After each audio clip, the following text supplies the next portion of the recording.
Let's expose some competitive Pokemon frauds. What do I mean by that? These are Pokemon that most players would assume are really good in a given metagame, but are actually much worse when you dig deeper. I'm going to give one example of a fraudulent Pokemon from every single generation of OU. Now, in Generation 1 OU, how could there be any fraudulent Pokemon present? This is a metagame where there aren't even that many Pokemon. And all of these Pokemon have very well-defined roles. How could a bad actor slip through the cracks here? Well, of all the Pokemon associated with Gen 1 OU, I think the one with the biggest gap between its perceived viability and its actual practical use would probably be Slowbro, which might sound crazy. I know many people, myself included, think of Slowbro and just assume that it's a solid Gen 1 Pokemon. For many years it was ranked in the OU tier, and it has a lot going for it. It is a Psychic type, which is an elite typing in Gen 1 with all upside and no downside, famously. And Slowbro also has access to the move Amnesia, perhaps the most powerful move in all of Gen 1. Amnesia is a boosting move that raises your special stat by 2. And in Generation 1, the special stat operates as both special attack and special defense at the same time. So in Gen 1, Amnesia is basically like using 2 Calm Minds in one turn, sharply raising your special attack and special defense effectively. The only other OU Pokemon that can get this move in Gen 1 is Snorlax, who is not exactly a fantastic special attacker. Snorlax, of course, more well known as a physical attacker. So Slowbro is the Amnesia guy in Gen 1, and that's a big deal. So Amnesia is so incredibly powerful. Slowbro also has an excellent special attacking move pool with Stab Surf as a water type, Stab Psychic, and we all know how excellent Psychic is in Gen 1 as a move. You even have Ice Beam and Fire Blast for potential coverage. Thunder Wave, an incredibly powerful status option in Gen 1. You have Blizzard even, a broken attack in Gen 1 with 90 accuracy. And Slowbro's stats are pretty solid. It has a high defense stat, which helps because it means you have great physical bulk to supplement the special bulk you're receiving from your Amnesia boosts. You got high HP. Your base special stat is good enough to work well with the boosts. The only problem is that you have a low speed, as you would expect from a Pokemon titled Slowbro. So what the hell is the problem? Why would Slowbro be overrated or worse than people think in Gen 1? It seems to have everything going for it. In practice, Slowbro is actually very awkward to use effectively. Even though Amnesia is an incredibly powerful boost, it just takes a long time for Slowbro to ramp up enough to be threatening. The most threatening thing it can do immediately is Thunder Wave, which is why a lot of them run Thunder Wave. But beyond that, Slowbro is very prone to being worn down and easily stopped in the short term. It needs multiple turns to click Amnesia to ramp up to the point where it can potentially sweep, but even then, it often struggles to land important one-hit KOs still, and that's because it's usually relying on just a single attack in its moveset. All of its other options are pretty important. It needs Amnesia for the boost, Rest for healing, and Thunder Wave to do something proactive in the short term. That leaves it just one move slot for an attack, which is usually Psychic or Surf for stab. And plenty of things just resist these attacks. Even a ramped up Slowbro is going to miss out on a lot of one-hit KOs, and therefore be rather inconsistent at actually sweeping. The fact that Slowbro's only healing option is Rest is also a problem, because after using Rest, you are forced to sleep for 2 turns, and are vulnerable to incoming attacks. Sometimes, if you have enough Amnesia boosts, this can be okay. You can stomach those 2 turns of inaction and continue sweeping, but often this is a problem. Zapdos is incredibly common in Gen 1, and Zapdos can just switch in while you're sleeping and shoot off some Thunderbolts. Even if you've amnesiaed once or twice, Thunderbolt will deal considerable damage. And it's pretty likely that you'll be in an unfortunate loop where you have to keep resting and eventually invite a critical hit to happen, which will completely ignore all of the special boosts you have accrued and one-hit KO you instantly.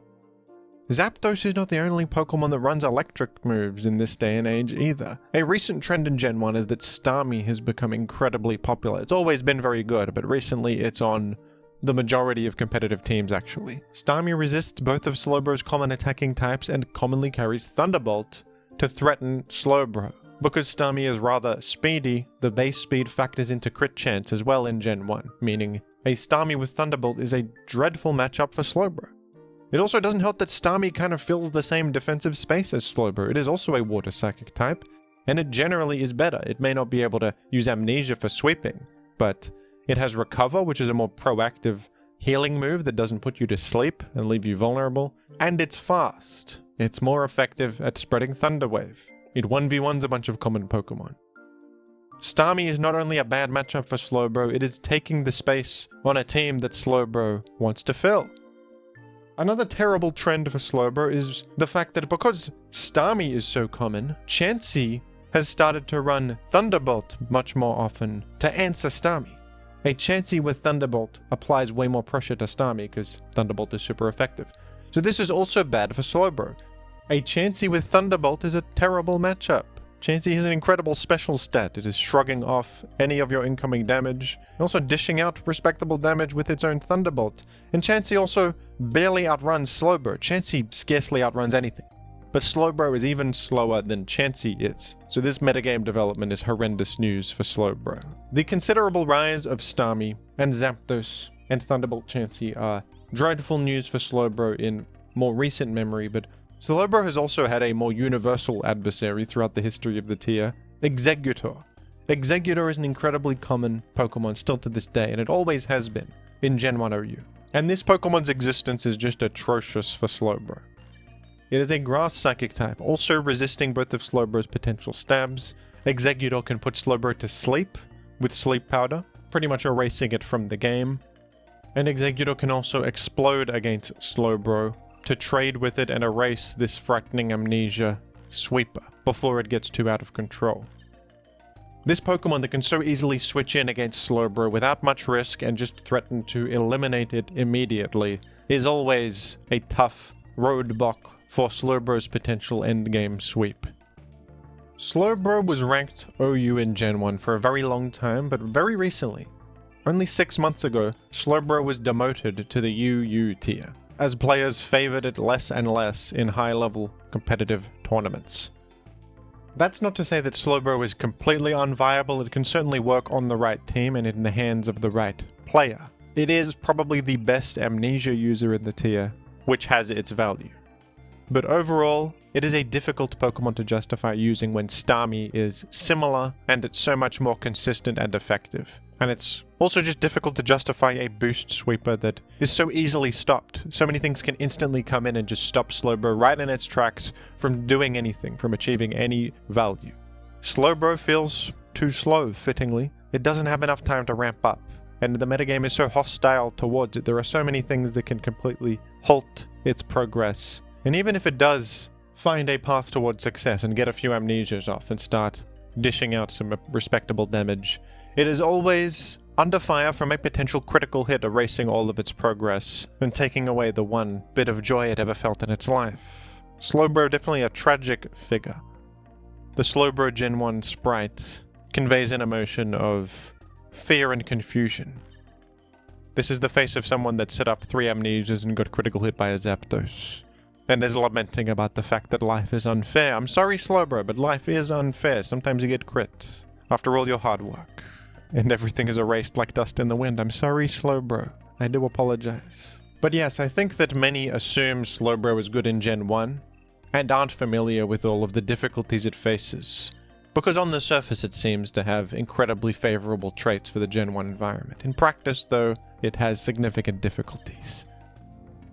In Generation 2, Blissey was released, a new evolution for Chansey, and Blissey became known as the most powerful special wall in Pokemon history. Everybody knows about Blissey, a Pokemon that can famously take on such earth-shattering beasts as Kyogre and Palkia in a 1 vs 1.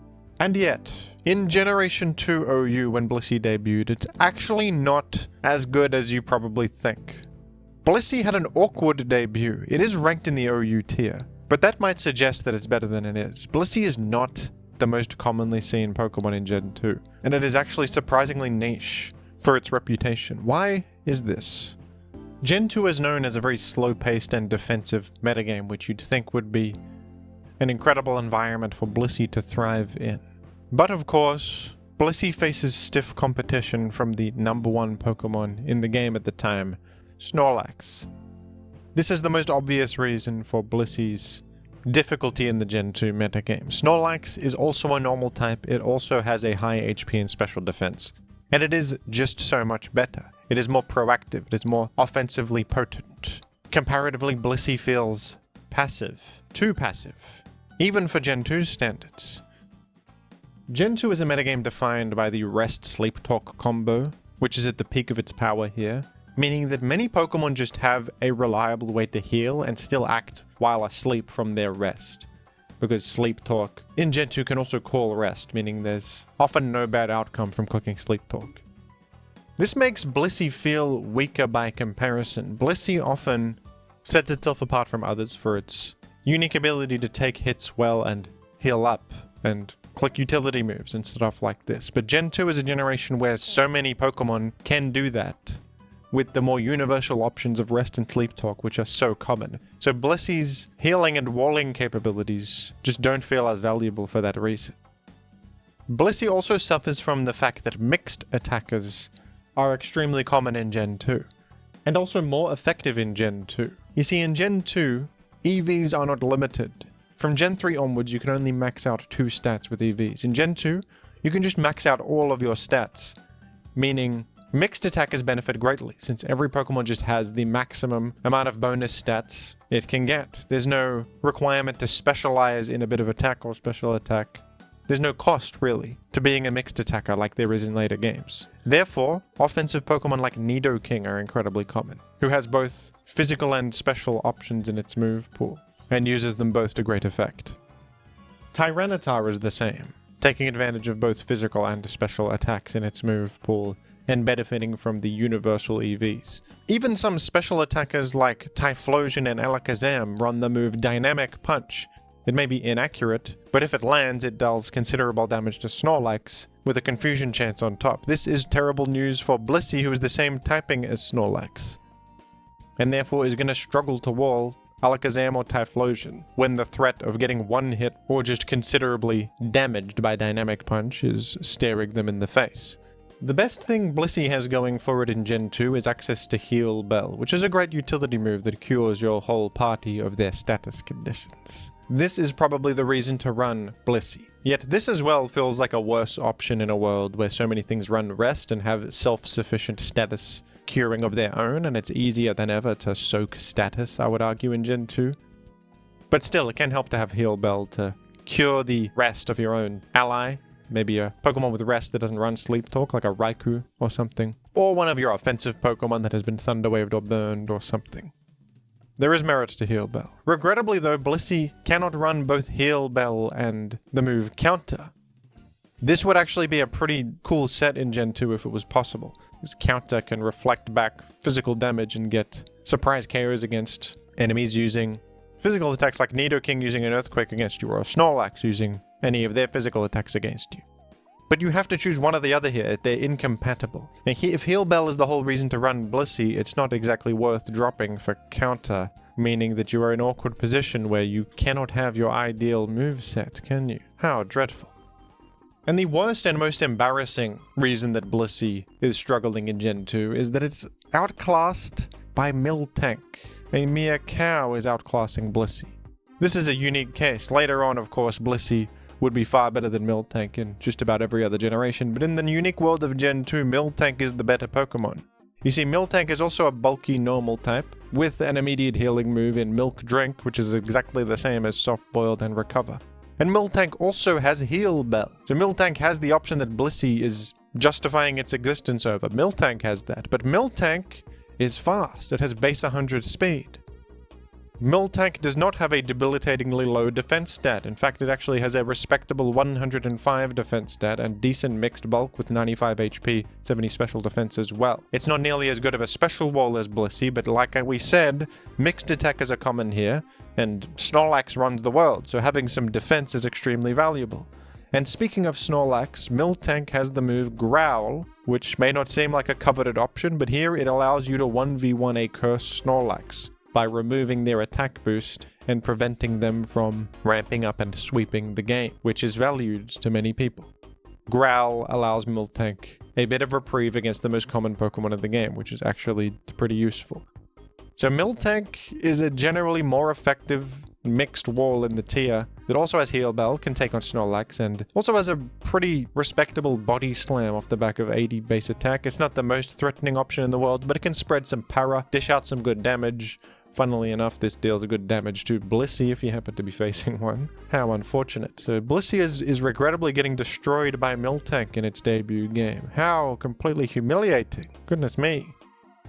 Despite being ranked OU in Gen 2, maybe this is an outdated ranking, and in a tiering update Blissey might fall, because at the moment, non-OU Pokemon like Quagsire and Espeon are outranking Blissey in the viability rankings, and Blissey is the lowest ranked OU Pokemon on these viability rankings too, coming in at 28th in the metagame. Oh dear, Blissey. It is not a terrible Pokemon. It has its place on certain sorts of teams as a special wall with Heal Bell. This is distinct from Miltank because it can tank special hits better. But for the most part, Miltank and Snorlax are really taking the space Blissey is trying to take, and Blissey has many hurdles in this format that make it a little bit undesirable to use on most teams.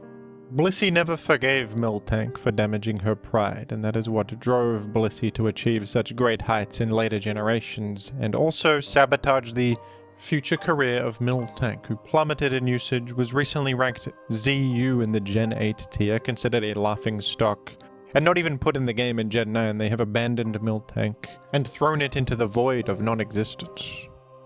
Will Blissey face karmic justice for this vengeful campaign of hatred against an old rival? Perhaps.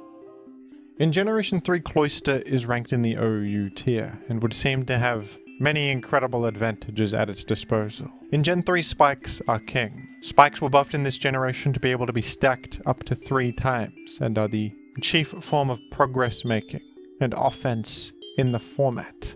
Cloyster has access to Spikes, and it sets itself apart from other Spikes users because not only does it have Spikes, it has Rapid Spin and Explosion on the same move set. Rapid Spin is able to remove Spikes from the field on your side, an incredibly useful and sometimes imperative utility option. And Explosion is an insanely powerful move in early generations, not only for its overwhelming amount of damage, being a 250 power attack that also halves the enemy's defense. The self-KO effect in Gen 3 also denies the enemy a turn. If a Pokemon dies in Gen 3, the opposing Pokemon cannot act. This can be used to achieve incredible momentum and even guarantee traps and other useful things. So having all 3 of these options on one Pokemon is incredibly valued. There is one other Pokemon that has these options, and that is Forretress, but Cloyster sets itself apart from Forretress with its different typing. It is a Water-Ice type, meaning it has Stab Surf and Stab Ice Beam, which are valued options. And Cloyster is also speedier than Forretress, and is a bit more aggressive. With an insane base 180 defense, it has enough natural bulk to not need any physical defense investment and still be able to tank hits very well. So Cloyster has been popular throughout the years in Gen 3 on offensive Spikes teams. It is an all-in-one package of creating Spikes, removing Spikes, and also exploding when the time comes for offensive momentum, and its special attacks of Surf and Stab Ice Beam are also respectably threatening considering the incredible utility the Pokemon provides. And yet, of all the OU ranked Pokemon in Gen 3, I would say that Cloyster in recent years is the most fraudulent in the format. Public opinion on Cloyster has plummeted over time, and this Pokemon has been less and less common in high-level play for a while now. Why is that? It seems to have so many beautiful advantages. The main problem with Cloyster is that it doesn't survive very long generally. Unlike the Spikes set as it is competing with, it is vulnerable to the Sandstorm. Skarmory and Forretress are both Sandstorm immune, while Cloyster is not. Cloyster has no good form of healing, no chip healing, and is worn down extremely easily. Cloyster's typing is also good in some ways. It can switch in against Pokemon like Swampert and Milotic, where Skarmory and Forretress might struggle to, but overall Cloyster is under fire from a lot, especially due to its secondary ice typing. Cloyster is weak to electric, grass, rock, fighting, and neutral to steel, which is unfortunate for a water type. Many water types match up well against Metagross due to the steel resistance, but not Cloyster.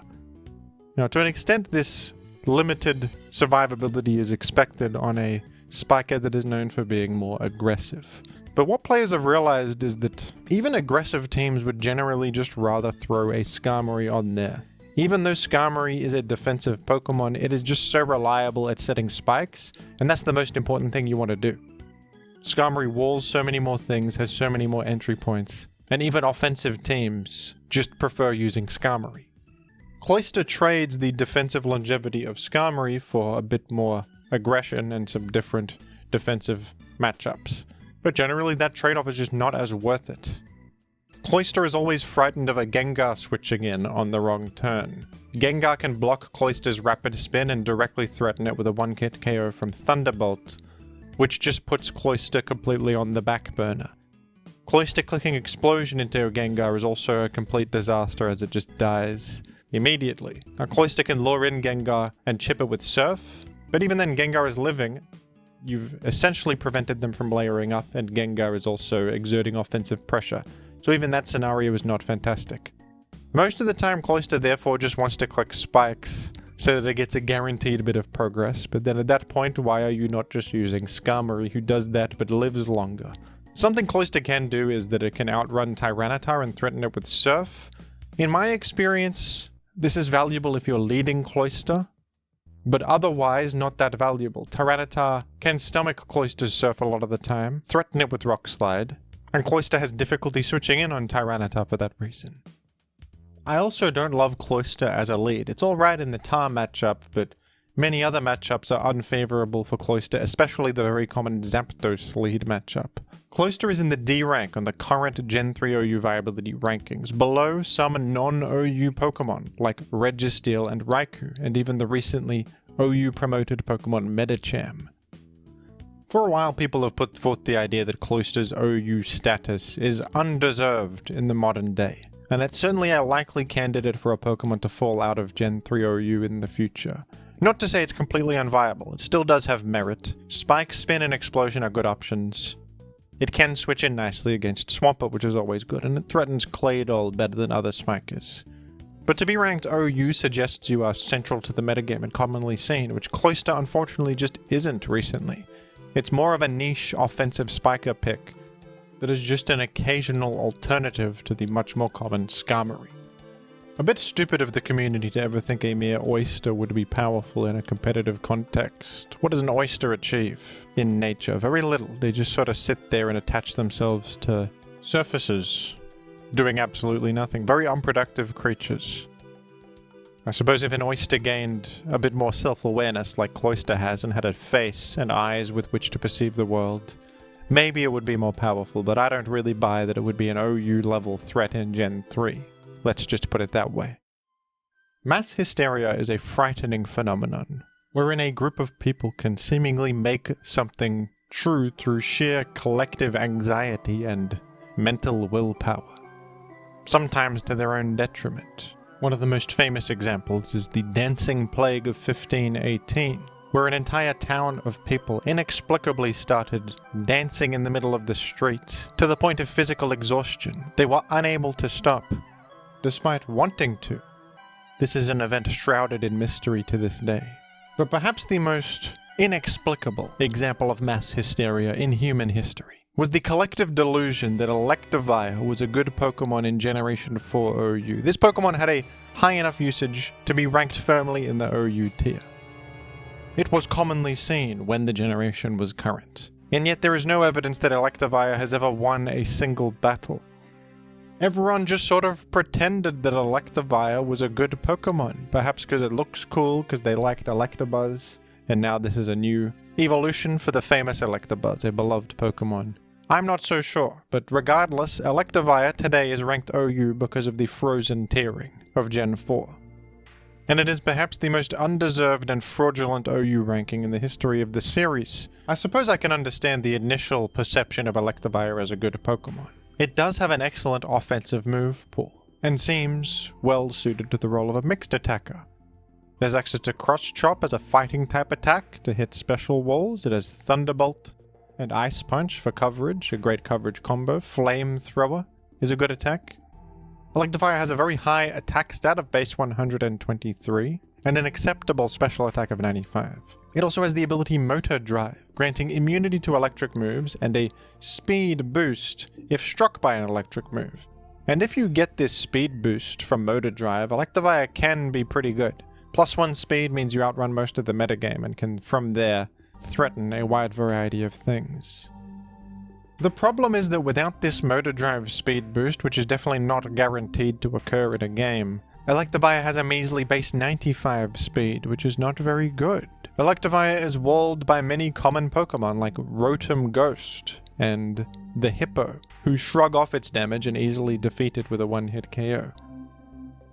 Electivire's special damage is kind of unimpressive with only 95 base special attack, and even though it has a high attack, its physical options are usually low power like Ice Punch, and its only physical electric option with stab on it is Thunder Punch, which has a low power of only 75, not a very good attack.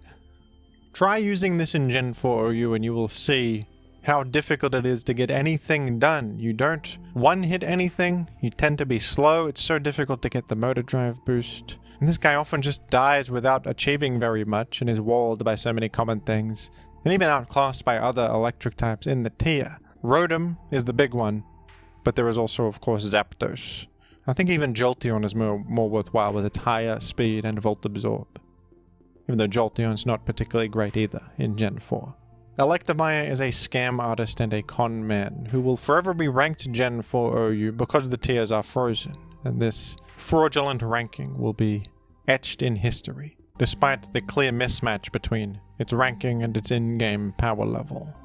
Now, Electivire does have some little brackets around the OU ranking, you'll notice, because it's considered OU by technicality. This is a moniker they give to Pokemon that were ranked OU at the time of the generation being current, but are not relevant in the present-day metagame of the tier. In Generation 5 OU, the meta of course centered around permanent weather effects. Most famously Politoed's new Drizzle ability, which set permanent rain.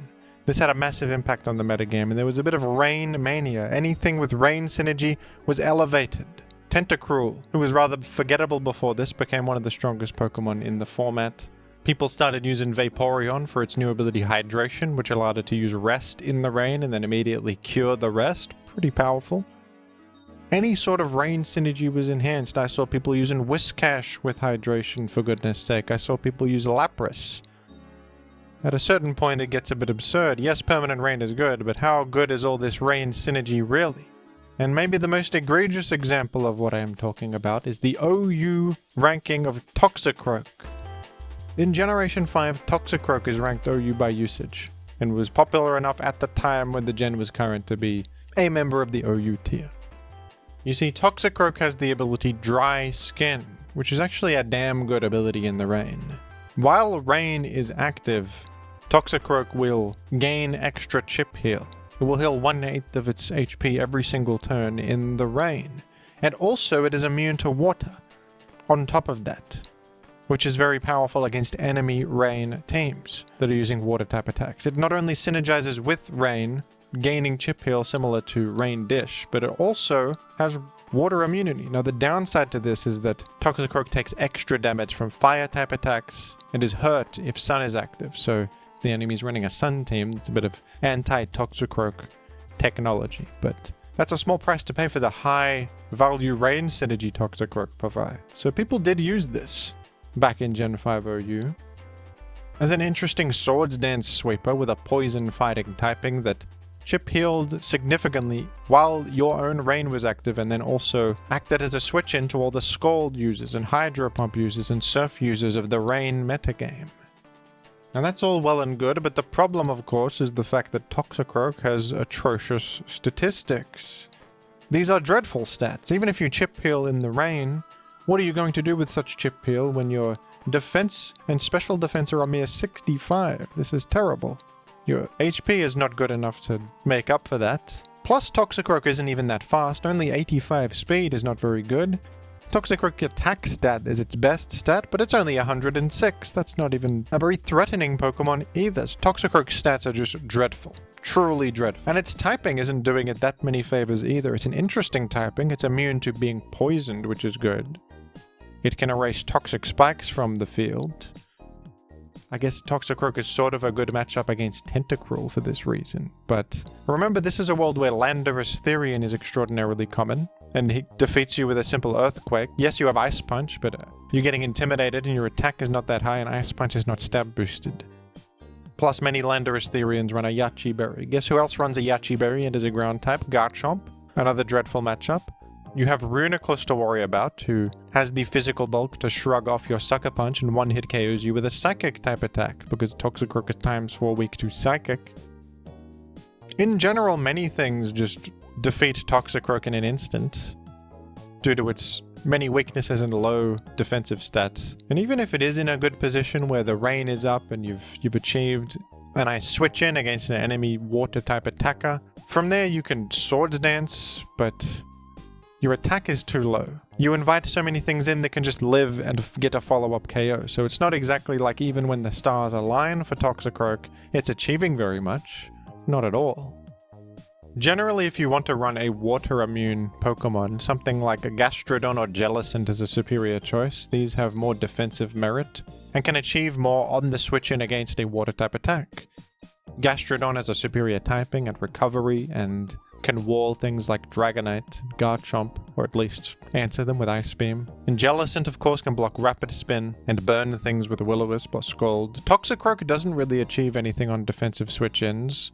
It dies so easily, and I would consider it a complete fraud. An absolute fraud. Ranked OU for the rest of time, and how deserved is that, Toxicroak, you absolute fraudulent frog? Look at yourself in the mirror at what you've done. You've stolen OU rankings from more deserving Pokemon that have to earn their place in the world, and you've scammed and conned the community, Toxicroak.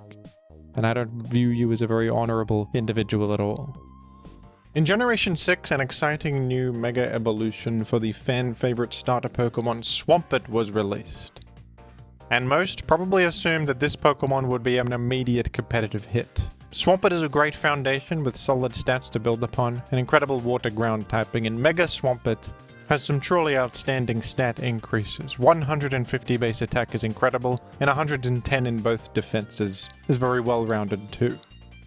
This fella even has a speed increase of up to base 70, and the most impressive trait of all is the new ability Swift Swim, a powerful offensive ability that grants a double speed in the rain.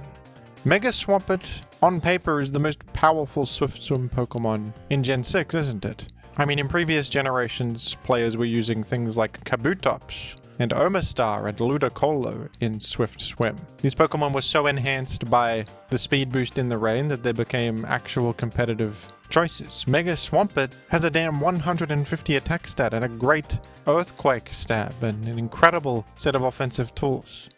So why then did Mega Swampert end up ranked in the UU tier by the end of Gen 6? This thing has OU written all over it. What the hell happened there? Why was this not actually any good in the Gen 6 OU format? An unfortunate mechanical quirk of Gen 6 OU held Swampert back from its full potential. In Gen 6, on the turn that a Pokemon Mega evolves, they don't actually use their new speed stat on that turn. They use the speed stat of their base form for the first turn that they exist as a Mega, which is quite strange, but that's how it works. For a lot of Megas, this is not really a problem and they can overcome this. Mega Lopunny can just fake out on the first turn to flinch the enemy and then be completely free to utilize its powerful new base speed on the following turns. Mega Swampert, though, suffers greatly from this mechanic. It's a complete disaster, because the bonus speed from its ability Swift Swim is not in effect on the turn that a Mega evolves.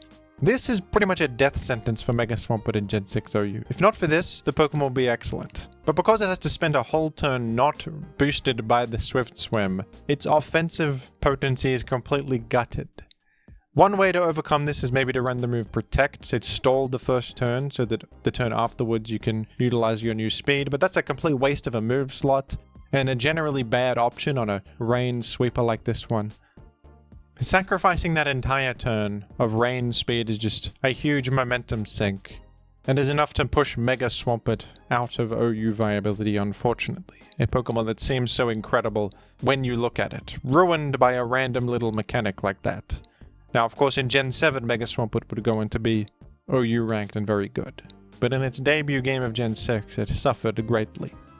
In Gen 7 OU, the biggest fraud in the game is Azumarill, and this one took me by surprise. I always thought Azumarill was good in this generation, but I've learned that this is actually a falsehood.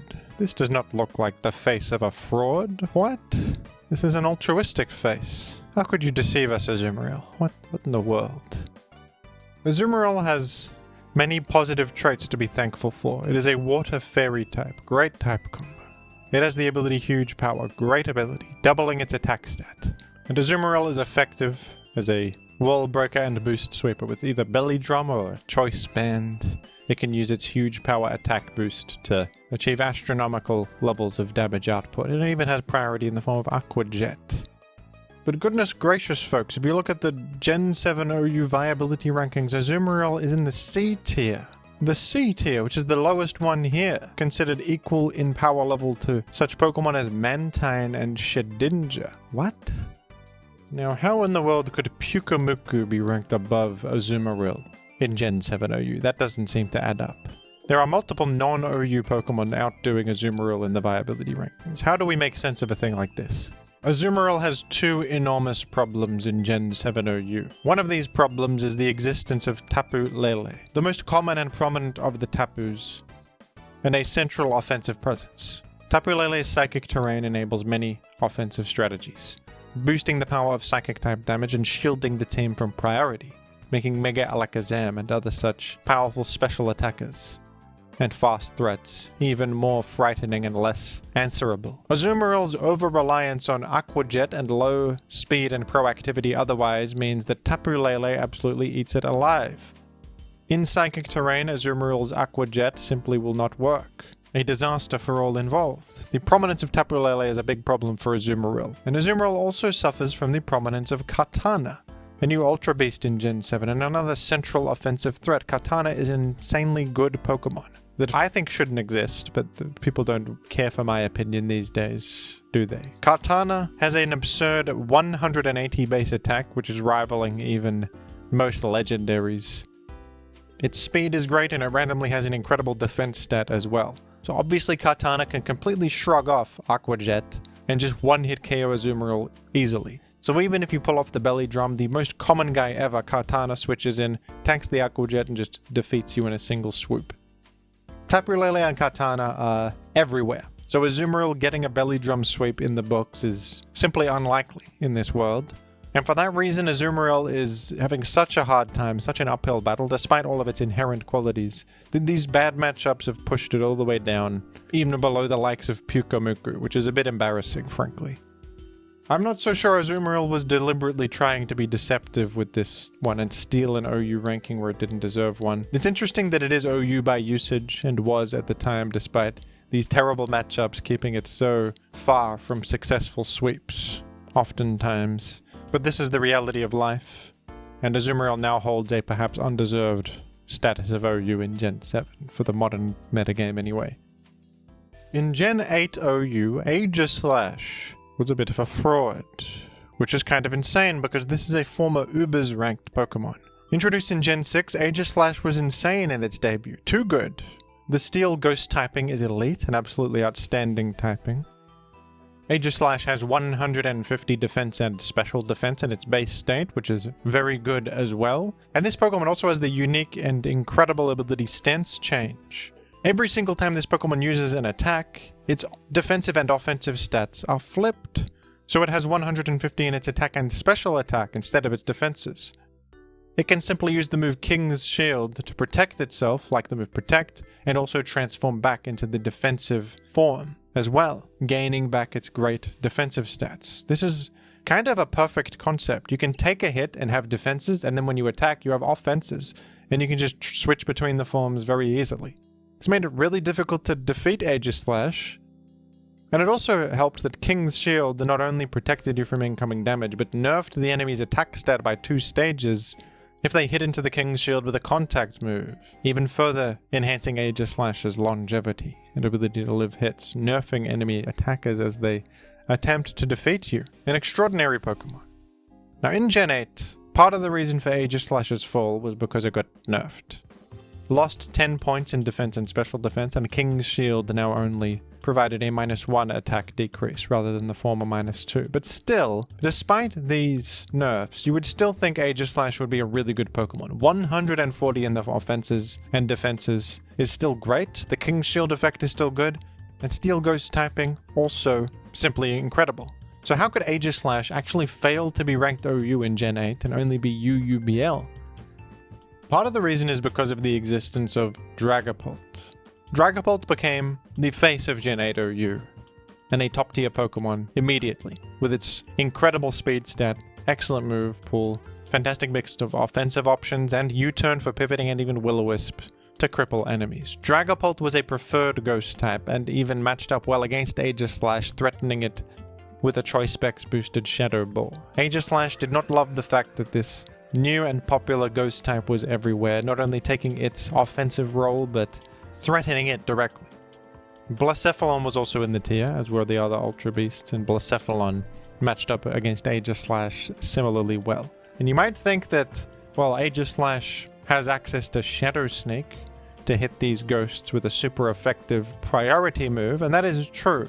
But remember as well that Tapu Lele returned to Gen 8 too, and Tapu Lele cancels all of this priority, meaning that relying on Shadow Sneak to hit these fast ghosts and other things was a bit unreliable. The physical Aegislash variants are pretty easily stopped by a simple Landorus Therian who intimidates you, could Earthquake in your face and not be affected by King's Shield if you're running King's Shield, and also tend to be very defensively invested in Gen 8. Defensive Landorus took over as the most common set, has a Rocky Helmet, and just easily defeats Aegislash. Garchomp also defeats Aegislash easily, shrugging off its Shadow Sneak pretty well and dodging the King's Shield, eliminating the threat with ease. Special attacking variants of Aegislash are probably the more common way to run it in Gen 8, with a Choice Specs as an all-out wall breaker. With Shadow Ball spam, not a bad choice. But this set is terrible against the new and improved Blissey. Blissey became incredible in Gen 8 with its new option of Teleport to pivot out with slow priority, and Aegislash completely thuds in the face of Blissey, who is more common now. So Aegislash has some problems in this environment. Gen 8 is a metagame that's skewed more towards balanced teams than Gen 7 did, meaning that it is more common for defensive cores to be able to answer Aegislash. There is also the newfound competition of Dragapult, the presence of Tapu Lele, and its stat nerfs and King's Shield nerf, all coinciding to make Aegislash much less effective in Gen 8, and much less worth using. It is still, of course, a viable choice with valued traits, but it is not nearly as powerful as you would probably expect, being a former Uber with an elite level type combination and this incredible ability that seems to so excellently allow you to pick and choose which form you want for which situation that made it so great in the past. It's a bit crazy to see that Aegislash is not even OU ranked in Gen 8, but that's the truth of it, and that's why the meta conditions were not favorable for Aegislash. And finally, in Gen 9, the biggest fraud of this game, I would say, is without a doubt Iron Boulder. And this is a Pokemon that looks like a fraud from the get-go. I mean, look at this disgusting grimace he is giving me, as if he thinks that he's better than me. Iron Boulder released in one of the DLCs, and was pretty popular at first. A lot of hype surrounded this Pokemon. It had much to be excited about. Its offensive stats were good, especially its very high speed, the highest speed stat among any Paradox Pokemon. A workable 120 base attack considering the excellent speed, the ability to run booster energy to become even faster and outrun just about the whole world thanks to Quark Drive, and Iron Boulder also had the excellent borrowed move pool of Terrakion, with great physical coverage in the form of Earthquake and close combat, and Iron Boulder even had a powerful and fun signature move. Mighty Cleave is an excellent attack, a 95 power rock type attack with 100% accuracy. That by itself is pretty damn impressive. I mean, so many rock types rely on Stone Edge, which has 100 power and 80 accuracy, and often misses. 80 accuracy is unreliable. Mighty Cleave has a great power for being 100% accurate. 95 is respectable. And on top of that, it also bypasses protection. If the enemy uses Protect, you will just attack through.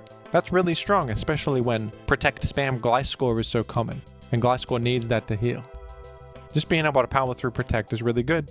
But Iron Boulder has a lot of problems, evidently, and people realized this as time went on. There was a lot of hype around Iron Boulder. It was really popular at first, but then the cracks started to form. Iron Boulder is a rock psychic type Pokemon, which is awkward. It's way worse than its original rock fighting typing. The psychic typing is not really doing Iron Boulder any favors. It doesn't tend to use psychic type moves for stab, because it would rather use other more useful coverage like close combat or earthquake. And defensively, psychic is a bit of a disaster. The only real benefit you get is neutrality to fighting, I suppose, but most fighting types are probably going to threaten you lethally anyway. And there are far more shortcomings to being a psychic type. Most of all, Dark Weakness. Dark Weakness is terrible in Gen 9 because King Gambit is one of the top dogs and it runs Sucker Punch, which has priority on it, of course. So King Gambit's powerful Sucker Punch simply one-hit KOs Iron Boulder easily, erasing all of the speed that you've accrued and the pace with which you've chosen to exist in life, Iron Boulder. With your booster energy on your higher base speed, all of that is nothing in the face of a simple Sucker Punch from a funny chess piece. Shouldn't have been a psychic type. Ghost Weakness is also generally bad. I mean, there are so many ghost type attacks. Goldengo exists, and Goldengo resists rock, sometimes carries balloon to be immune to earthquake, and is immune to close combat too. So this set right here kind of stinks against Goldengo. Goldengo can just survive a hit and Shadow Ball you back. That's no good. So often, Iron Boulder has to terrestrialize fighting to survive the Sucker Punch or the incoming Shadow Ball or perhaps a Shadow Sneak from a Ceruledge or something. And so often needing to Terra to survive and actually work as a threat is generally bad. You don't want to need to Terra. It's good to be able to Terra elsewhere or get value out of it in other ways. It's not terrible to Terra on your win condition and get extra fighting damage, but you don't want to be forced into it. That restricts your options. And sometimes if you've Terra'd elsewhere and you need to use the Iron Boulder, it will just fail because of the simple Sucker Punch that ruins your life. Or the Shadow Snake, or the survived hit into a Ghost type follow-up. So Iron Boulder is suffering from that significant shortcoming. And the other shortcoming of Iron Boulder is simply the fact that Iron Valiant is right there. Iron Valiant is a very similar Pokemon, an offensive future Paradox fellow with the booster energy option, but Iron Valiant has the way better fairy fighting type combo. Iron Valiant has far more options in its moveset, meaning it is less predictable. It has utility like Encore, it has Shadow Sneak itself for its own form of priority, it has Knockoff for item removal, and just way more moveset options. Iron Boulder, on the other hand, may have these pretty good physical options, but it is also restricted in that it doesn't have much else beyond this. So it's predictable. That means that you're probably going to know what it will do and have a Pokemon to answer it oftentimes, whereas Iron Valiant is a bit more unpredictable. Iron Valiant is similarly fast, it's a bit slower, but it gets the job done anyway and outruns most of the tier off of booster energy. And the typing is ×4 resistant to Dark and neutral to Ghost, and Iron Valiant is resistant to these priority options without needing to Terra. So it's not a Terra hog. It doesn't need to Terra to survive oftentimes, it can just be really effective without Terra at all.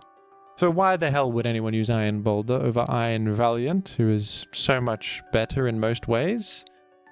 Plus, the worst thing of all about Iron Boulder is just that it's a stupid idiot. I mean, its name is Iron Boulder. Who named this guy? Iron Boulder? What a stupid name. I mean, all the Paradox Pokemon have pretty bad names. But Iron Boulder just feels lame to me. Come on. Boulder? Plus, it's a rock psychic type, but it's such a lame type combo that doesn't even match its visual. Does this look like a rock psychic type to anybody? I don't think this looks like a rock psychic type at all. Nothing about this Pokemon makes much sense, and I don't like the fact that it exists. I'm going to be honest. I would prefer Iron Boulder to fade from existence if it could. And there you go, folks. An example from every gen of OU for Pokemon that seemed good on the surface, perhaps had initial hype around it, or just might seem powerful to players that aren't as in the know about the metagame intricacies. But when you dig deeper, you find that they have these insurmountable problems, often related to specific metagame nuance that restrict their actual viability in practice. What did you think of my choices, folks? Do you agree or disagree with any of them? Which would you choose? And of course, thank you for watching.